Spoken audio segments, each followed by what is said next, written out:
من فيض مولانا الغفور قرآن رب العالمين جاء لنا نبراس نور فيه السعادة واليقين أسمى المعاني في السطور نسمو بها دنيا ودين نلقى الشفاعة في النشور بدلائل النور المبين في حفظه تحلو الأمور ما خاب من يرجو المعين نلقى الشفاعة في النشور بدلائل النور المبين بدلائل النور المبين.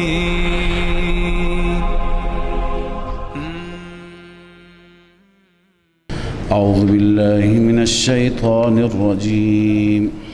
براءة من الله ورسوله إلى الذين عاهدتم من المشركين. دو تا نامش معروف تر هستند، یکی سوره براءت، یکی سوره توبه. سوره براءت به این خاطر که اعلام براءت هست از مشرکان و سوره توبه به این خاطر که در بخشهای میانی و پایانی این سوره همش بحث توبه هست. اونایی که اشتباه کردن در جنگ و بعضی لغزشات انجام گرفت، کوتاهی انجام گرفت، الله عزوجل بحث توبه اونها را و رجوع الی الله اونها را الله تعالی ذکر می فرماید. اول این مطلب را خدمت شما عرض کنم که چرا بین سوره انفال و سوره توبه بسم الله نوشته نشده، بسم الله نیست. این را عرض می کنم، اما موضوع هر دو سوره یکی هست. قبل از اون ربط را عرض کنم، موضوع هر دو سوره یکی هست. در هر دو سوره موضوع جهاد هست. در سوره انفال شما ضوابط و قوانینی درباره جهاد خواندید که به صورت اجمال بیان شد و اونجا بیان شد که هرگاه که غنائم به دست می آید به مصرف چه کسانی برسد.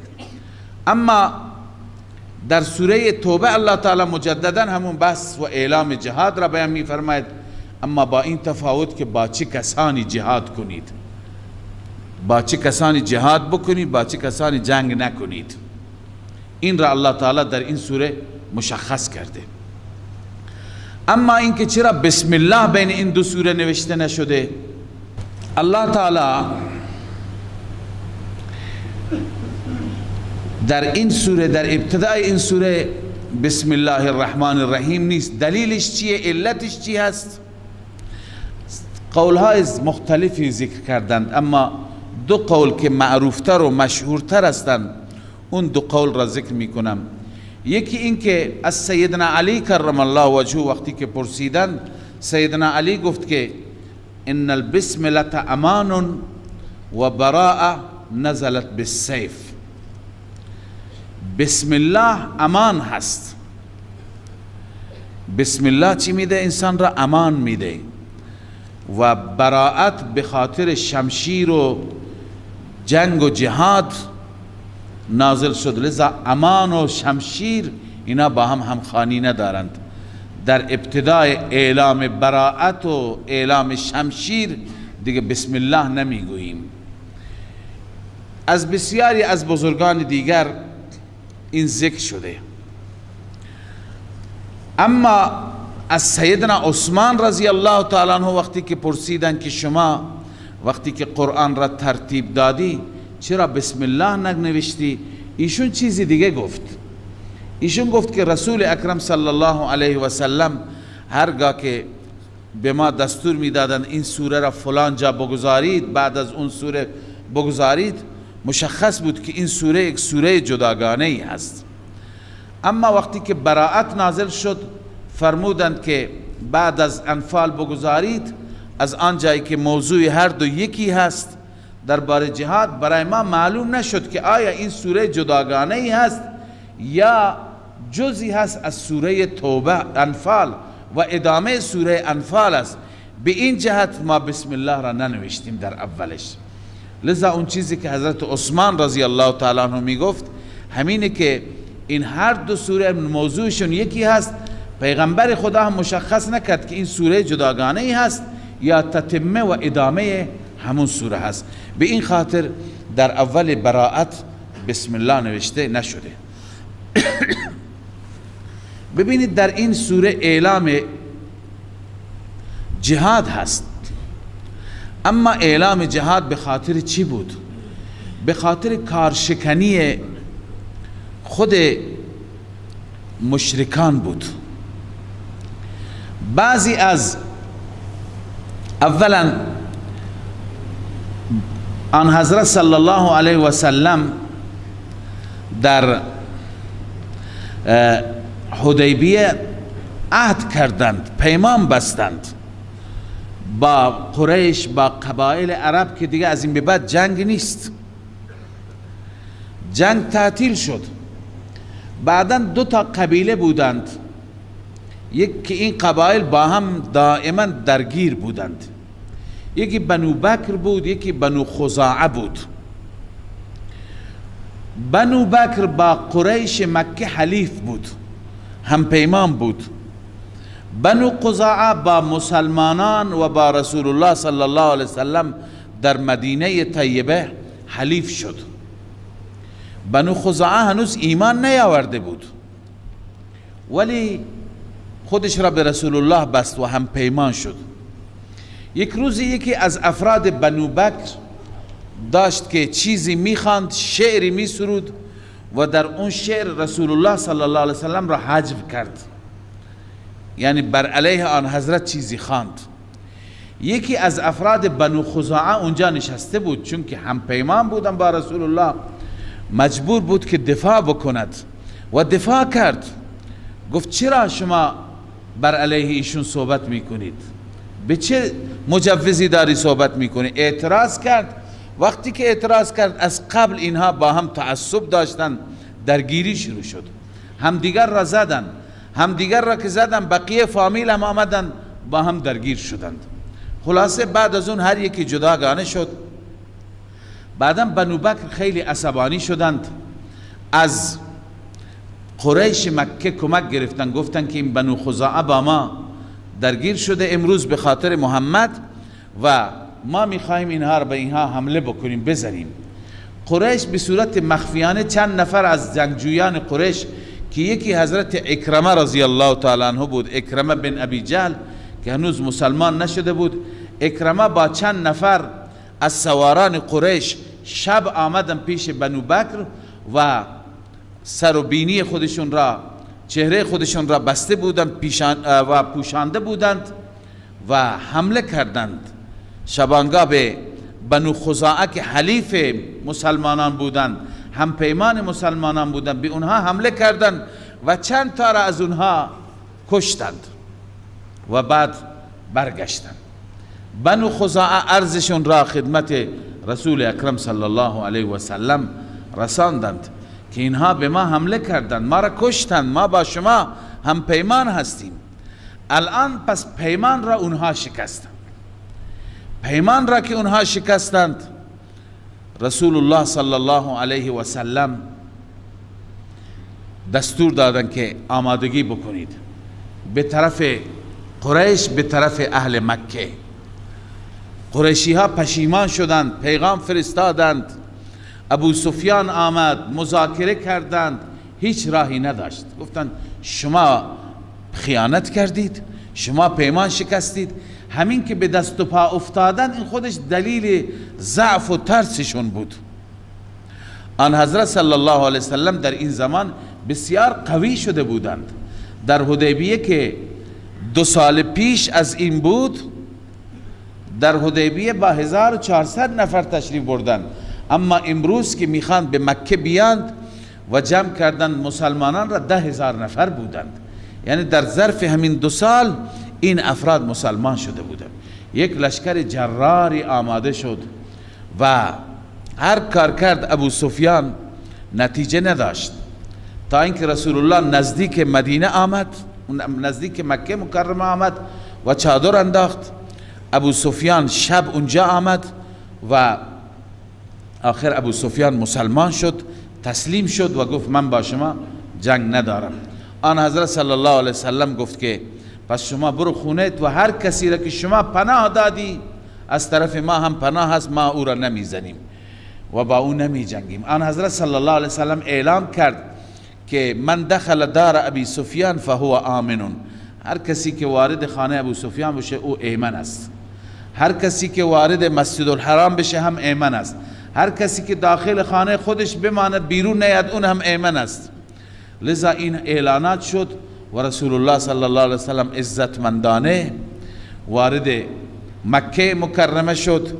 هیچ مبارزه صورت نگرفت، بدون خونریزی خائنین گریختن، مشرکین گریختن، تار و مار شدن، مکه مکرمه فتح شد. و بعد از مکه مکرمه رفتن به طرف حنین و حوازن که در همین سوره بحثش میاد. خب بعد از اون وقتی که آن حضرت صلی الله علیه و سلم فتح کردن مکه را، دیگه اعلام چی شد؟ اعلام براءت شد. بعضی از قبائل بودند که اینها نقض عهد نکرده بودند، پیمان شکنی نکرده بودند. الله عزوجل به آنان، به رسول الله صلی الله علیه و سلم دستور داد تا زمانی که از پیمانشون وقت هست تا اون زمان ببرید. از پیمان 9 ماه مانده بود، پیمان اونها با اونها کار نداشتن. ذا الله می فرماید براءت من الله و رسوله الى الذین عاهدتم من المشرکین. اعلام براءت هست، اعلام بیزاری هست از طرف الله و رسول الله. الى الذین عاهدتم، به آنانی که شما عهد بسته با آنان از مشرکان، اونانی که هیچ تعیین مدتی نبود، دیگه از این به بعد عهد تمامه، از اونها اعلام براءت است. فسیحوا فی الارض 4 اشهر. الله می فرماید بگردید شما در زمین 4 ماه، یعنی 4 ماه بهشون مهلت بدید. واعلموا انکم غیر معجز الله. بازم ترغیب توبه هست. در این 4 ماه اگر شما به سوی خدا برگردید به نفعتون است و بدانید که شما خدا را عاجز نمیتونید بکنید، نمیتونید در برید، فرار بکنید، مخفی بشید. و ان الله مخزی الکافرین، همانا الله عزوجل رسوا کننده کافران است.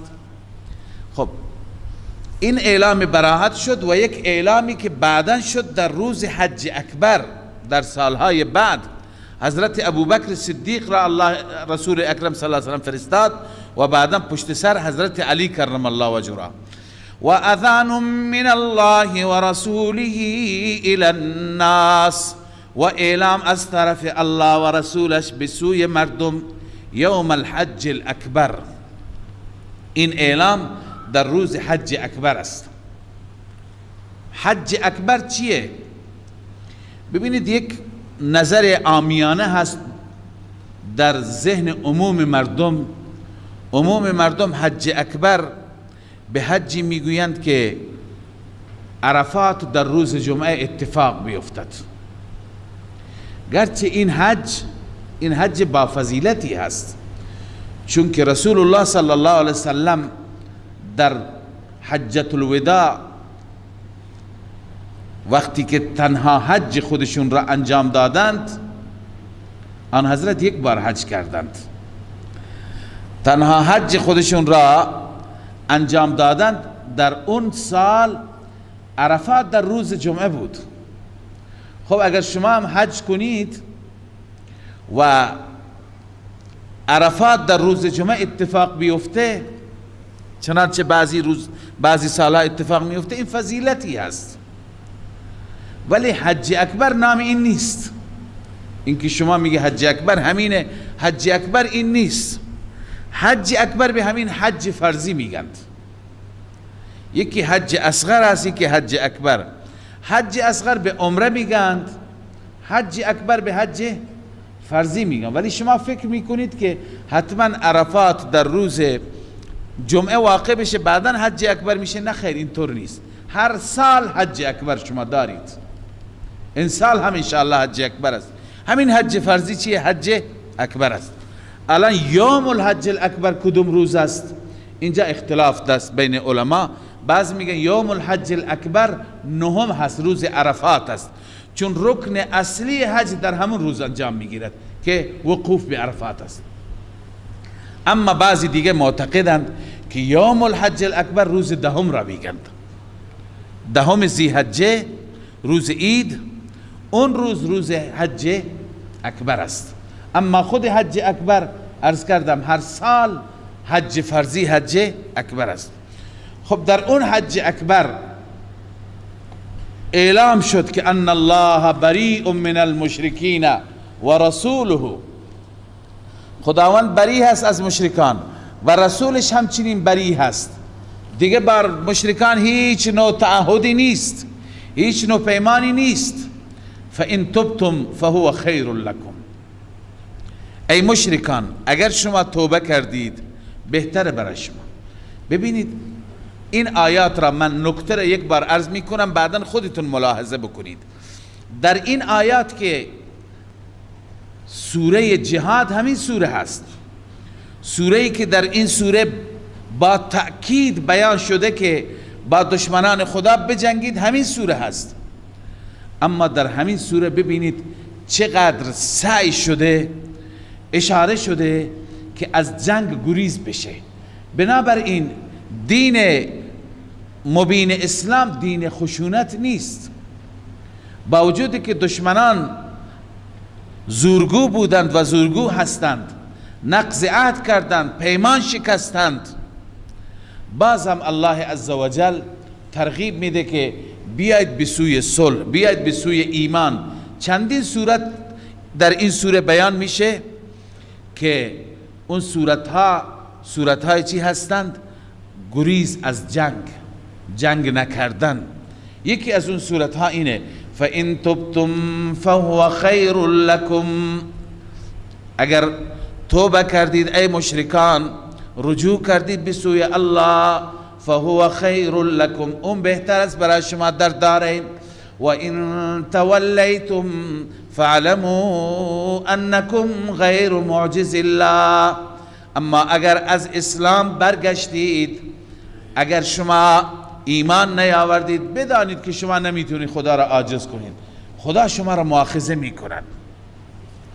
و بشر الذین کفروا بعذاب علیم، این تفسیر غیر معجز الله است. چگونه خدا را عاجز نمی کنید؟ یعنی خدا شما را عذاب میده.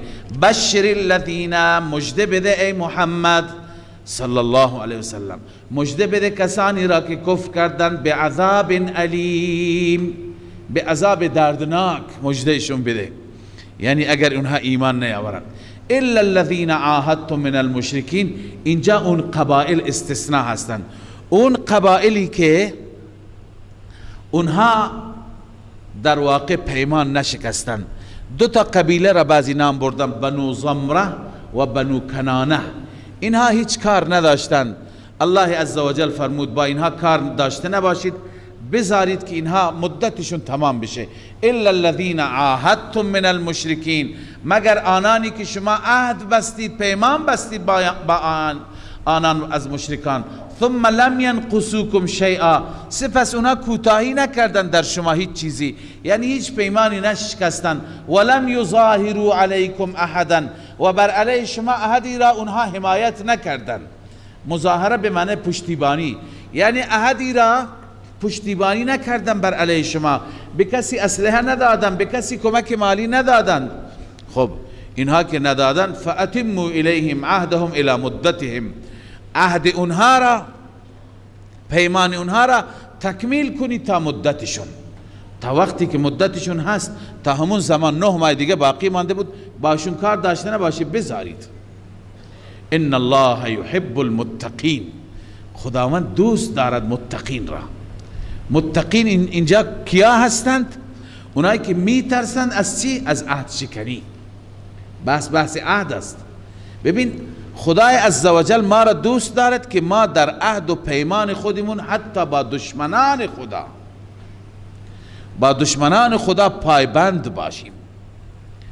خیلی اسلام به انجام وظایف ما را تأکید می کند و بسیار روی اصول پایبند باید باشیم. اینا جز اصول ما هستند. عهد بستی اشکال نداره، دشمن تو هست، دشمن خدا هست، ولی پیمان بستی، نباید تا اون زمانی که پیمان تمام میشه کوچکترین تعرضی کرد. فاذا انسلخ الاشهر الحرم، خب 4 ماه مهلت داده شد. بعد از 4 ماه فاذا انسلخ الاشهر الحرم فاقتلوا المشرکین، وقتی که تمام شدن ماهای حرام ذوالقعده، ذوالحجه، محرم اینجا مراد هستند، یکی رجب که اون فاصله داره. فاقتلوا المشرکین حیث وجدتموهم، بکشید مشرکان را هر جا یافتید، و خذوهم، بگیرید آنها را، واحصروهم، حبسشان بکنید، واقعدوا لهم کل مرصد، هر جا به کمین نشان بشینید. مرصد کمینگاه را میگن، هر جا به کمینشان بشینید. ببین این مشرکینی هستند که عهد شکنی کردند، خیانت کردند، پیمان شکستند.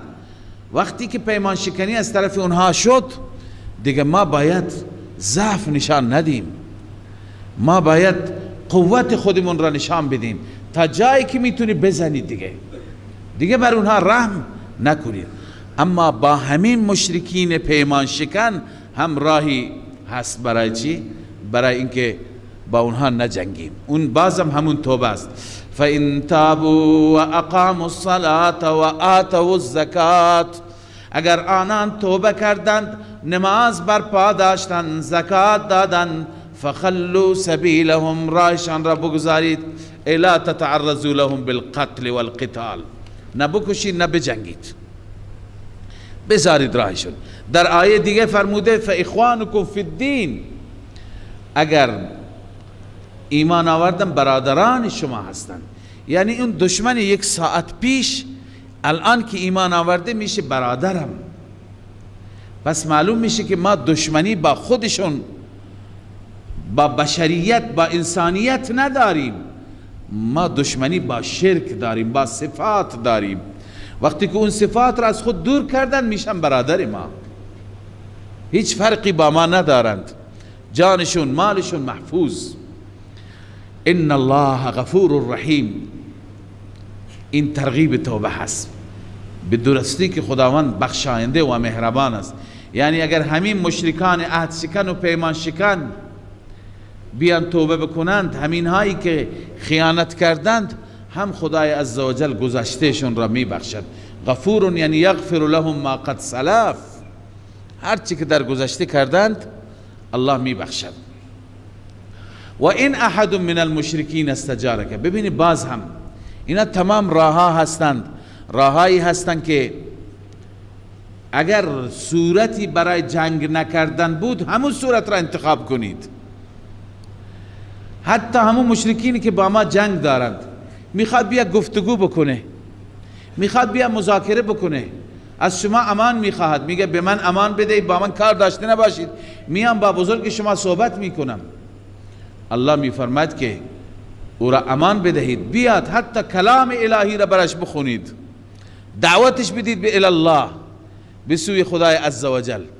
لذا الله میفرماید و ان احد من المشرکین استجارک، اگر یکی از مشرکان استجارک از شما پناه خواست، فاجره، او را پناه بده، حتی یسمع کلام الله، حتی که کلام الهی را بشنود، او را پناه بده، سپس هم او را ببر به همون مأمنش برسان. یعنی اینطور نباشه از اینجا که رفت تو راه بکشید، این خیانته. پناه که دادی به جای امنش برسد، به جایی که احساس میکنن، خود شما ببرید برسونید. ثم ابلغهم مأمنه، سپس اونها را برسانید به مأمنش، به محل امنش. چرا؟ ذلك بانهم قوم لا يعلمون، الله میفرماید اینا قومی هستند نمیدانند. چی را نمیدانند؟ دین حق را نمیدانند، نمیدانند که اسلام چه دینی هست، چقدر پایبندی هست، چقدر تعهد هست، لذا اینها نمیدانند. کیف یکون للمشرکین عهد عند الله و عند رسوله. الله عز و جل می فرماید که الان موانع را ذکر می فرماید. خب با اینها پیمان دارید شما، این یکی از موانع هست، چگونه با اونها می جنگید؟ الله می فرماید پیمان را اونها شکستند. وقتی که اونها پیمان شکنی کردند، چگونه شما می خواهید به پیمان و به عهد پایبند باشید؟ کیف یکون للمشرکین عهد عند الله و عند رسوله. چگونه می تواند باشد برای مشرکان عهد نزد خدا و نزد رسول خدا؟ الا الذين عاهدتم عند المسجد الحرام. این همون دو قبیله را، بنو زمره و بنو کنانه را استثناء می کند، مگر آنانی که شما عهد بستی با آنان نزد مسجد حرام. بقیه چی؟ فما استقاموا لكم فاستقیموا لهم. تا زمانی که آنها استقامت بکنن برای شما، ای علی العهد لكم، بر عهد با شما، بر پیمان با شما استقامت داشته باشند، شما هم جنگ طلب نباشید. فاستقیموا لهم، شما هم استقامت کنید. باز هم همون جمله را الله می فرماید ان الله يحب المتقین. خداوند با انسانهای با تقوا را دوست دارد. یعنی در همین مسائل، حتی مسائل برخورد با دشمن، تقوا را پیشه بگیر. اینجا هم خدا ترسی داشته باش، چون اونها هم بندگان خدا هستند.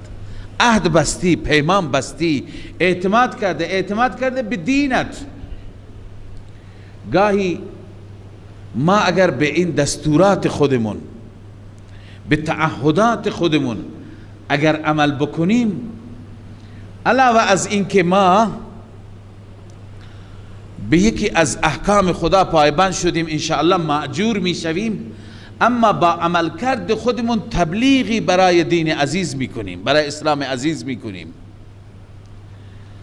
مردم روی ما حساب میبرند، حساب باز میکنند. مردم میدونند که اینها خائن نیستند، اینا پایبندند، اینا تعهد دارند، اینا قولشون قوله.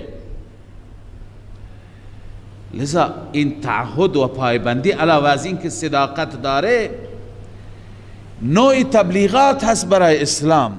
صحابه رسول الله صلی الله علیه وسلم در کشورهای مالزی و اندونزی و این کشورها که الان بیشترین جمعیت مسلمانان تو همین کشورها هست، اینجا رفتند صرفا برای تجارت رفتند، یک شمشیر هم نزدند، اما چنان صداقت، چنان راستی، چنان امانت از خود نشان دادند که مردم وقتی که دیدند معامله با اینها را، برخورد با اینها را، گفته اینا انسان نیستند، اینا فرشته‌اند.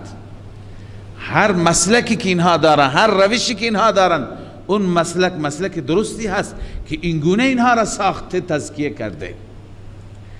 پس گاهی پیمان برای ما چی میشه؟ تبلیغ میشه. تعهد به اصول برای دین تبلیغ میشه. لذا الله عزوجل متقیان را دوست دارد، اونایی که بترسند از خدا و خیانت نکنند، پیمان نشکنند. ما در معاملات خودمون گاهی امکان در معاملات با مسلمانان هم باید پایبند باشیم، چک میدیم سر وقت. این هم یک نوع تعهدی است. دیروز عرض کردم یک تعهدی شما نوشتید که فلان وقت میدم قرض شما را، وقتی که ندادید به تعهد عمل نکردید. لذا با مسلمان وقتی که عهد میبندی هم پایبند باش، با غیر مسلمان وقتی که عهد میبندی، با غیر مسلمانان شما داد و ستد دارید، با اهل چین دارید، با اهل بلاد دیگه دارید، شما پایبند باشید. حرفتون حرف باشه، قولتون قول باشه، یک ذره از سخنتون تعدی نکنید. این علاوه از این که در واقع به کتاب خدایتون عمل میکنید، کمال دین شما را میرساند که این دینی که شما دارید چه دین کاملی هست، چگونه شما را تربیت کرده، چگونه شما را ساخته که اینقدر شما پایبندید، متعهدید. لذا الله می فرماید کیف و این یظهروا علیکم، بله با اینهایی که عهد شکنی کردن نه خیر عهد داشته نباشید. الله می فرماید کیف، چگونه میتونی عهد داشته باشید؟ و این یظهروا علیکم، اگر آنان بر شما غالب بشند، لا یرقبوا فیکم الا ولا ذمه، اونا لحاظ نمی کنند در شما الا یعنی رشتهداری، خیشاوندی، ولا ذمتا یعنی تعهد، پیمان. یعنی مشرکان، شما که مثل مشرکان نباشید، ولی مشرکان که الان پیمان را شکستن، شما هم پیمان را بشکنید دیگه، شما با اونها بجنگید. چون که اونها اگر بر شما غلبه پیدا بکنن، نه ملاحظه خیشاوندی شما را میکنن، نه ملاحظه عهد و پیمانی که با شما بستند. چون اونها دین ندارند، اونها اصول ندارند، اونها ضابطه ندارند، اونها آیین‌نامه زندگی ندارند، ولی شما همه چیز دارید. یردونکم بافواههم، الله می فرماید آنها شما را راضی میکنن با دهانشان، با زبان، با دهان، با چرب زبانی. و تعبا قلوبهم، دلهایشان انکار میکند اون چه که زبان میگه. و اکثرهم فاسقون، اکثر آنها شرورند. فاسق اینجا به معنی شرور. اشتروا بآیات الله ثمنا قلیلا، دلیل شرارت، چون که اونها در مقابل آیات الله پول اندک گرفتن. اشتروا اینجا به معنی استبدلوا، یعنی انتخاب کردن دنیا را بجای آیات الهی، بجای ایمان، بجای تسلیم شدن، اونها دنیا را و متاع دنیا را انتخاب کردن. فصدوا عن سبیله، باز آمدن از راه الله. انهم ساء ما كانوا یعملون، اینها بد عمل کردن، بد عمل میکنند. اون چی که میکنند همین پیمان شکنی. باز هم الله تکرار میکند همون وصف گذشته را. لا یرقبون فی مؤمن الا ولا ذمه، در رابطه با مؤمن اونها هیچ ملاحظه نمی کنند، الا نه رشتهداری و خیشاوندی را، ولا ذمه نه عهد و پیمان را. و اولئک هم المعتدون، این افراد متجاوزانند. پس اینها همون که قبلا درباره اینها دستور صادر شد که فقتلوا المشرکین حیث وجدتموهم و خذوهم واحصروهم واقعدوا لهم كل مرصد، هر جا کمین بزنید برای اینها مشرکان، اینایی که پیمان شکستن. اما همینها اگر توبه کردن، باز هم تکرار، فإن تابوا و اقاموا الصلاة و آتوا الزکات، اگر آنان توبه کردن، نماز برپا داشتن، مثلا آمدن احکام را زنده کردن، و آتوا الزکات، زکات مالشان را دادن، فاخوانکم فی الدین، ای فهم اخوانکم، آنان دینی شما میشند. عرض کردم یک روز پیش دشمن بودیم، بر علیه هم دیگه بودیم، خونی بودیم به اصطلاح، اما الان که اونها صفاتشون را عوض کردند، از کفر به ایمان آمدند، برادر ما میشند. چون ما با خودشان مشکل نداریم، ما با روششان مشکل داریم، با منهجشان مشکل داریم. و نفصل الآیات لقوم یعلمون، این آیات را اینگونه مفصل بیان میکنیم برای قومی که درک بکنن، مستفیدین من الآیات، بفهمند. و ان نکثوا ایمانهم من بعد عهدهم، اما اگر آنان پیمان شکستند بعد از عهدشان، بعد از میثاقشان، و طعنوا فی دینکم، اضافه بر آن شما را درباره دینتون هم طعنه میزدن، مسخره میکردن. الله می فرماید فقاتلوا ائمة الكفر، نفرمود فقاتلوهم، با آنان بجنگید. اصل ضمیر باید می آمد، ولی به جای ضمیر اسم ظاهر آورد، یعنی اینهایی که پیمان شکستند و اضافه از آن شما را مسخره میکنند، اینا ائمه کفرند، اینا پیشوایان کفرند، بجنگید با پیشوایان کفر. انهم لا ایمان لهم، اینها هیچ عهدی برایشان نیست. بجنگید لعلهم ینتهون، شاید اینها باز بیایند. ینتهون عن الکفر و الشرک، از کفر و شرک. پس باز هم جنگیدن برای اینکه از فساد دست بکشند، جنگیدن برای اینکه توبه کنند، رجوع کنند. الا تقاتلون قوما نکثوا، این ترغیب به سوی جهاد است بعد از اینکه اونها نقض عهد کردند. تا چند آیه الله عزوجل ترغیب و تشویق می کند به سوی جهاد و همچنین موانع را الله تعالی دور می کند. بسیاری از موانع هستند که اونها می طلبد ما با اونها نجنگیم، اما بسیاری از مقتضیات را الله ذکر می کند، اونها می طلبد با اونها بجنگیم.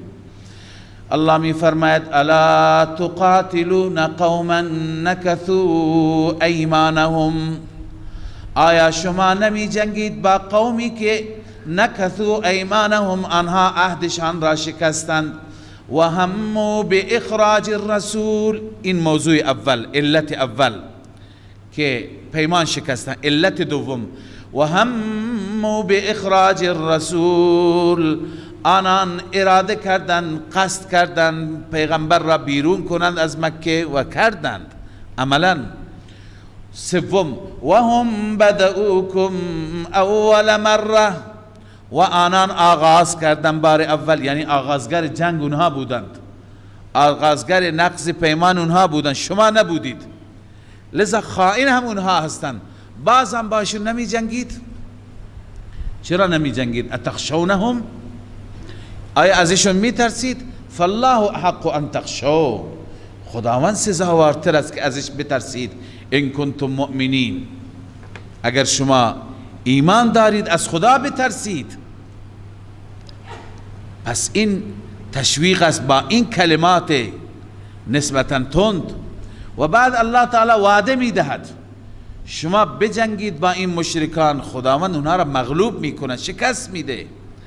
قاتلوهم یعذبهم الله، با آنان بجنگید الله آنها را عذاب می ده. به ایدیکم، با دستان شما، و یخزهم، الله آنها را رسوا می کند. و ینصرکم علیهم، الله شما را یاری می کند بر آنان. و یشفی صدور قوم مؤمنین، دل قوم مؤمن را الله خنک می کند. شفا می ده یعنی خنک می کند، چون که اینها مؤمنان از اونها کل غیظ و بغض دارند.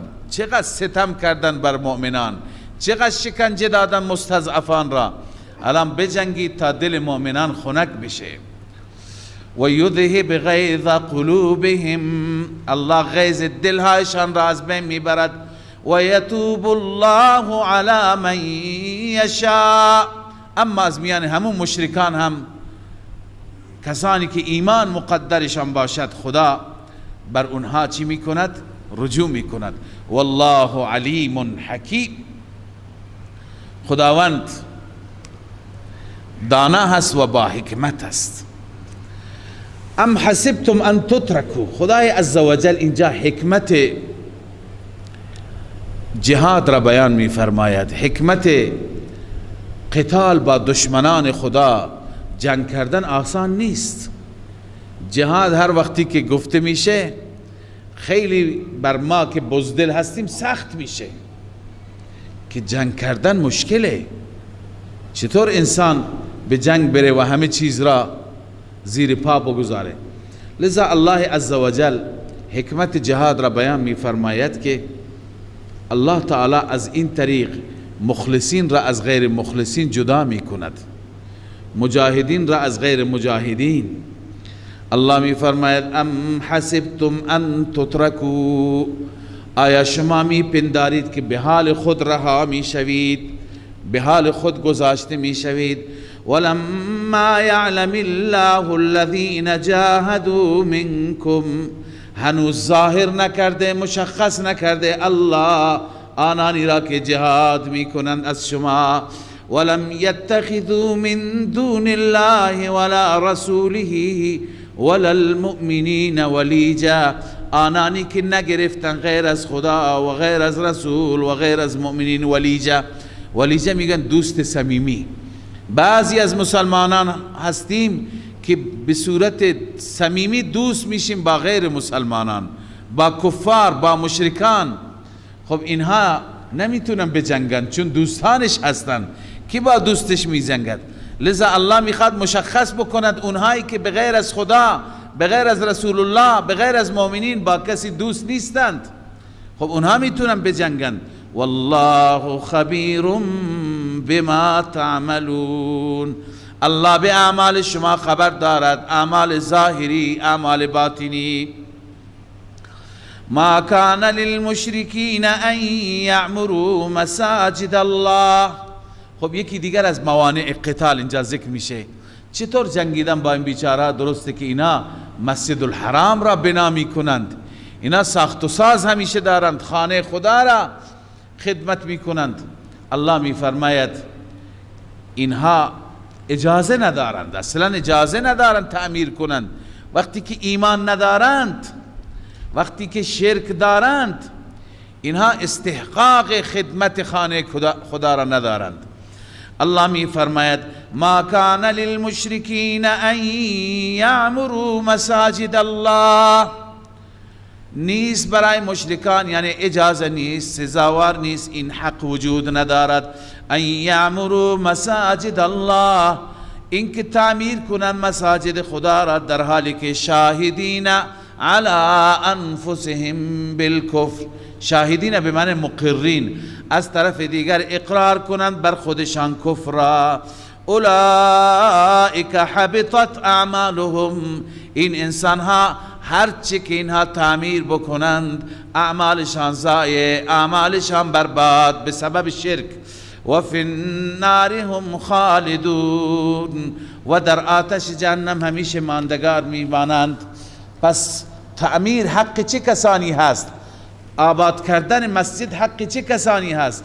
انما یعمر مساجد الله. جز این نیست که تعمیر میکند مساجد الله را من آمن بالله والیوم الاخر. اون کسی که ایمان به خدا دارد و اون کسی که ایمان به آخرت دارد. و اقام الصلاة، و اون کسی که نماز را برپا می کند. و آت الزکات، اون کسی که زکات مالش را پرداخت می کند. ولم یخش الا الله، و اونی که نمی ترسد بغیر از الله. الله می فرماید فعسا اولئک ان یکونوا من المهتدین. امید هست، انتظار است که اینها از مهتدین باشند. مهتدین یعنی هدایت میشوند. هدایت میشوند کجا؟ بنویس الی الجنه. اینها به زودی به سوی بهشت راهنمایی میشن. بفرمایید اینجا جای شما است. این افراد، اینایی که تعمیر کنندگان مسجد هستند. خب از سیاق و سباق شما فهمیدید، متوجه شدید که تعمیر به چه معنا؟ تعمیر به معنای ساخت و ساز، به معنای مرمت، به معنای اصلاح مسجد. این عبادت بزرگی هست. اما بسیاری از علما با توجه به بعضی از روایت ها گفتن که تعمیر مسجد تنها اون نیست. اینی که یک مؤمن 5 وقت به مسجد میاد و نماز خودش را میخواند و مسجد را آباد دارد. آبادی اصلی مسجد و تعمیر اصلی مسجد با چیه؟ با نمازگزار است، با عبادت کنندگان است، با سجده کنندگان است. لذا این هم جز تعمیر کنندگان است. ولو اینکه کارگری باشد توان ساخت و ساز ندارد ولی مرتب به مسجد می آید. چون در حدیث داریم که هر کسی که شما می بینید که به مسجد 5 وقت مرتب می آید، به نمازهای خودش پایبند هست، شما شهادت بدید که او مؤمن است. او مؤمن است. چرا؟ اینجا خدا گفته انما یعمر مساجد الله. مساجد الهی را آباد می کند، تعمیر می کند کی؟ مؤمن. من آمن بالله والیوم الاخر، اونی که ایمان به خدا و روز آخرت دارد، اونی که نماز برپا می کند و زکات میدهد. ولم یخش الا الله، غیر از خدا از کسی نمی ترسد، یعنی از بت‌ها نمی ترسد. کانوا یخشون الاصنام، مشرکین از بت‌ها می‌ترسیدند، و یرجونها، امید داشتن به اونها که اونها برای ما کاری میکنند. اینجا الله میفرماید اینها امید به خدا دارند، اینها ترس از خدا دارند. فارید نفی تلک الخشیت عنهم، اینجا اون خشیت نفی شده، یعنی غیر از خدا از کسی نمیترسند. الان بت باشد یا غیر بت باشد، چون دین شرکی هم مانع دین توحیدی هست و انسانهای مشرک هم مانع اهل توحید هستند. یعنی در باب نماز از کسی نترسد، هر کسی جلوش را گرفت در باب زکات، در باب نماز، در باب توحید، ایمان به خدا، روز آخرت، بگه من عبادتم را میکنم، من فرمان خدایم را به جا می آورم. نباید از کسی بیم داشته باشد، بترسد. بله، این افراد به سوی بهشت انشاءالله هدایت می شوند و راهنمایی می شوند. اجعلتم سقایت الحاج و عمارت المسجد الحرام. خب اونها افتخارشون به چی بود؟ مشرکین مکه افتخارشون به این بود که ما تعمیر کنندگان مسجد الحرام هستیم، بیت الله هستیم، بیت الله را ما آباد میکنیم، ما برای حاجی ها خدمت میکنیم، شربت درست میکنیم، آب خنک میدیم. عرض کنم خدمت شما که ستو و سویق تقسیم میکنیم، این همه خدمت. الله میفرماید اینها کجا و ایمان به خدا کجا؟ عرض کردم بعضی از مفسرین نوشتن بحثی بین سیدنا علی و سیدنا عباس عمو و برادرزاده اتفاق افتاد. بیشتر اینها با هم رقابت داشتند، هم سن و سال بودند. علی کرم الله وجهه در رابطه با هجرت خودش گفت که ما مهاجرین قبلا هجرت کردیم، ما قبلا به مدینه آمدیم اون زمانی که خیلی سخت بود، اما شما بعد از این که در بدر اسیر شدی، مسلمان شدی، بعدا رفتی مکه، بعدا هجرت کردی، شما بعدا آمدید. اون گفت خب اون سالهایی که ما در مکه بودیم ما مگه کار نیک نکردیم؟ ما همش مشغول خدمت حاجی ها بودیم، ما همش مشغول خدمت و مجاورت بیت الله بودیم، خانه خدا بودیم. اونم کاری هست، شما اگه هجرت کردید ما هم خدمت کردیم. الله می فرماید نه، اینها برابر نیستند. اجعلتم سقایت الحاج، آیا شما قرار دادید آب دادن به حاجی ها را و عمارت المسجد الحرام و تعمیر مسجد حرام را کمن آمن بالله والیوم الاخر، آیا این عمل را که عمل من آمنه، که عمل اینجا چی است؟ مقدر است. شما اون عمل را قرار دادید مثل عمل کسی که ایمان به خدا و روز آخرت داره و جاهد فی سبیل الله، و مثل اون کسی که جهاد کرده در راه الله. لا یستوون عند الله، الله می فرماید نزد من الله اینها برابر نیستند. والله لا یهدی القوم الظالمین، الله هدایت نمی کنه قوم مشرک را، اونهایی که افتخارشون فقط به خدمت حاجیا و خدمت بیت الله هست و بس، ایمان نمی آورند، خدا اونها را هم هدایت نمی کند. الان بشارت برای اینها، برای مؤمنان، کسانی که اوصاف ایمان و هجرت و جهاد دارند. ببینید اینا کی هستند؟ مهاجرین شامل همه مهاجرین میشه، شامل خلفای راشدین میشه، شامل عشره مبشره میشه، شامل انصاری ها هم میشه. الله می فرماید الذین آمنوا و هاجروا، آنانی که ایمان آوردند و هاجروا و هجرت کردند و جاهدوا و جهاد کردند فی سبیل الله باموالهم و انفسهم، در راه الله با مالشان با جانشان. اعظم درجة عند الله، اینها از نظر درجه بالاترند، از نظر درجه از چه کسانی؟ از اهل سقایه و اهل عماره. سقایت الحاج و عمارت المسجد. اینها از اونها بالاترند. و اولئک هم الفائزون. الله می فرماید این گروه رستگاری هست. این گروه صحابه، اینایی که هم ایمان، هم هجرت، هم جهاد، همه اوصاف را داشتند. یبشرهم ربهم برحمت منه. بیان فوز. الله می فرماید آنان را رب بشارت میده، مژده میده، برحمت منه، برحمتی از جانب الله آنها را مژده باد. الله بر اونها رحم می فرماید. و رضوان، و الله آنها را مژده میده برضایت. الله از اونها راضیه.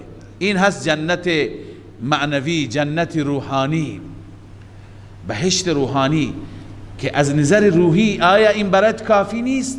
خدا میگه من از تو راضی. بله واقعا افتخار بزرگی هست. و رضوان، و باز بهشت جسمانی. و جنات لهم فیها نعیم مقیم. و جنات دیگری که برای آنها در آن هست نعمتهای همیشگی، نعمتهای دائمی همیشگی. خالدین فیها ابدا، همیشه در آن بهشت میمانم به صورت ابد. ان الله عنده اجر عظیم. پیش خداوند اجر و پاداش بزرگ هست در اون جنات. پس این جنات برای کسانی هست ایمان، هجرت، جهاد کردند. حال الله عزوجل یکی دیگر از موانع را ذکر می فرماید و رد می فرماید. یکی دیگر از موانع این است که خیلی ها هستند که خب پدرانشان، برادرانشان، خویشاوندانشان جز مشرکانند. الله عزوجل می فرماید شما با اونها دوستی صمیمی داشته نباشید، چون اونها اگر کفر را ترجیح دادند، اونها کفر را بر اسلام، بر ایمان ترجیح دادند، شما هرگز با اونها دوست نباشید. و اگر شما با اونها دوست شدید شما هم ظالم خواهید بود، شما جز اونها خواهید بود. دوست یعنی دوست صمیمی، قلبی، محبت. و الا صله رحمی و خویشاوندی حق پدر و مادر است. الله تعالی فرموده که و صاحبهما فی الدنیا معروفا. شما با پدر و مادرتون حتی اگر کافر و مشرک بودند در امور دنیا با اونها احسان کنید، با اونها محبت کنید، خدمتشون کنید. اما در دین نه. اگر اونها از شما خواستن که در دین پایبند اونها باشید، تابع اونها باشید، نه، شما قبول نکنید.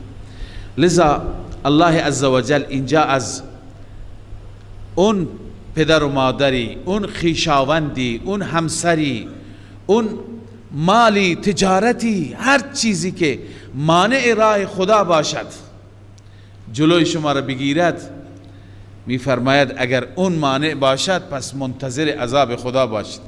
نباید ما چنان صمیمیت داشته باشیم هم با خویشاوندان، هم با بقیه امور، با تجارتمون، با ساختمانمون، با زندگیمان، که این باعث بشه که ما از راه خدا فاصله بگیریم، از جهاد فاصله بگیریم، از نماز فاصله بگیریم. اگر این گونه باشد الله می فرماید فتربصوا، منتظر عذاب باشید. پس این هر دو آیه در رابطه با جهاد هستند و موانع را الله ذکر می فرماید و این موانع را رد می فرماید. یا ایها الذین آمنوا، ای مؤمنان، ای کسانی که ایمان آوردید، لا تتخذوا آباءکم و اخوانکم اولیاء، شما نگیرید پدرانتان را، برادرانتان را اولیاء، یعنی دوست صمیمی. ان استحبوا الكفر علی الایمان، اگر آنان ترجیح دادند، اختیار کردند کفر بر ایمان، اگر آنها مسیر کفر گرفتن شما با آنها هیچ صمیمیتی داشته نباشید. و من یتولهم منکم، هر کسی که دوستی کند از شما با آنان، فاولئک هم الظالمون، این نتیجه تولی هست، دوستی هست. این افراد، این گروه، هم الظالمون، آنان ظالمان. قل ان کان، این تخویف است، تهدید خدا هست. واقعا این آیه تکان دهنده ای هست.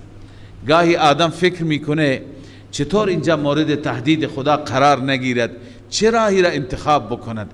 ببینید الله چه کلماتی فرموده. قل ان کان آباؤکم، اعلام بفرما ای رسول مکرم، اگر پدران شما و ابناؤکم و فرزندان شما و اخوانکم و برادران شما و ازواجکم و همسران شما و عشیرتکم و قبیله شما و اموال اقترفتموها، و آن مالی که شما کسب کردید، آن مال را به دست آوردید، آن مال را، و تجارت تخشون کسادها، و تجارتی که شما می ترسید از کساد آن تجارت، می ترسید آن تجارتتان در آن تجارت ضرر بکنید. و مساکن ترضونها، و همچنین مساکنی، ساختمانهایی که شما آنها را می پسندید، شما دوست دارید آنها را، همه و همه احب الیکم من الله و رسوله، اگر اینها محبوب تر باشند به سوی شما از الله و رسول الله، و محبوب تر باشند و جهاد فی سبیله، از جهاد در راه الله، پس اون وقت فتربصوا، آماده باشید، آماده و منتظر باشید، حتی یأتی الله به امره، حتی که خدا امر خودش را بیاورد، خدا عذاب خودش را بیاورد. معنیش هست قال الحسن بعقوبة عاجلة او عاجلة، عاجلة او عاجلة، منتظر باشی خدا عذاب مدتی بیارد، بعد از مدتی، یا نقدن الان بیاورد. والله لا يهدي القوم الفاسقين، خداوند قوم فاسق را هدایت نمی کند. ببینید اینها نباید برای ما محبوب تر از خدا و رسول باشند، محبوب تر از دین باشند. دلیل محبوبیتش شون اینه که دین را برای اینها فدا می کنیم. اگر اینها را برای دین فدا کردیم پس برد کردیم، مبارکه. اگر کسی مالش را، تجارتش را، متاعش را، پدر و برادر را از خود ناراضی می کند به خاطر دین، به خاطر نماز، به خاطر جهاد، خب این برد کرده. اما اگر کسی نماز را، دین را فدای اینها بکند، اون باخته، اون منتظر باشد که العیاذ بالله بلای سرش بیاد. این نکته را هم توجه بکنیم که خیلی ها از ما هستیم الان گاهی موقعیت جهاد فراهم میشه، وقتی که موقعیت جهاد فراهم شد و دستور جهاد شد، همه باید ترک بکنن اینها را و به جهاد بروند. اما گاهی به خاطر حفظ اینها انسان خیانت می کند، گاهی به خاطر حفظ موقعیت خودش، یکی کار و شغل خوبی دارد نمیخواد از دستش بده، خیانت میکنه. نمیگم چه خیانتی، هر نوع خیانتی، چه خیانت دینی، چه خیانت با قوم خودش. بعضی ها به خاطر حفظ تجارت خودش میترسه که ضربه میخورد، لذا خیانت میکند. بعضی ها به خاطر اینکه بهترین امکانات را دارد، زندگی رفاهی دارد، این زندگیش از دست نره، خیانت میکند. لذا اینها همه مشمول هستند، این آیه اونها را در بر میگیرد، شامل میشه.